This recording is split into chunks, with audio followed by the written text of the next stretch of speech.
wabarakatuh. Perkenalkan, nama saya Muhammad Dedan Wijaya. Nah, kali ini saya akan membahas tentang budaya politik. Budaya politik itu adalah pola perilaku dan nilai-nilai dan sikap yang ada dalam masyarakat mengenai politik dan pemerintahan yang melibatkan secara individu dan kelompok. Definisi budaya politik itu menurut Gabriel Almond, yaitu budaya politik adalah pola orientasi yang berkembang dalam suatu masyarakat yang mempengaruhi cara individu memahami dan terlibat dalam sistem politik. Nah, elemen budaya politik itu ada 4. Yang pertama, sikap politik. Yang kedua, pengetahuan politik. Yang ketiga, partisipasi politik. Dan yang keempat, norma-norma politik.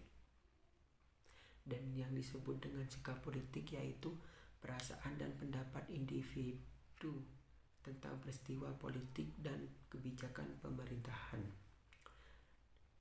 Yang disebut pengetahuan politik yaitu sejauh mana individu atau kelompok memahami sistem politik.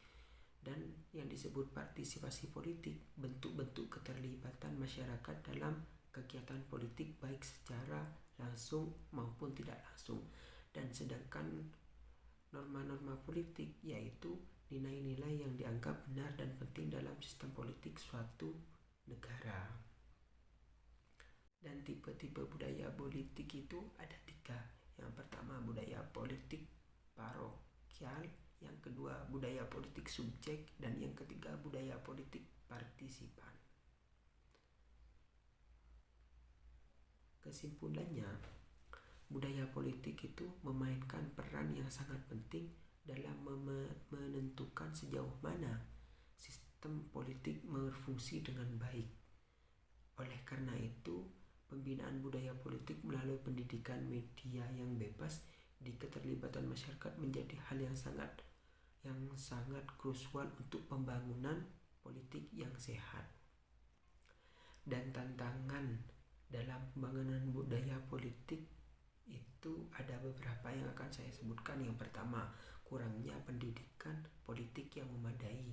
Yang kedua, apatisme politik yang tinggi. Dan yang ketiga, dominasi media yang tidak objektif. Dan yang keempat, korupsi dan ketidakpercayaan terhadap institusi negara. Mungkin itu saja dari saya. Kurang lebihnya mohon maaf. Wassalamualaikum warahmatullahi wabarakatuh.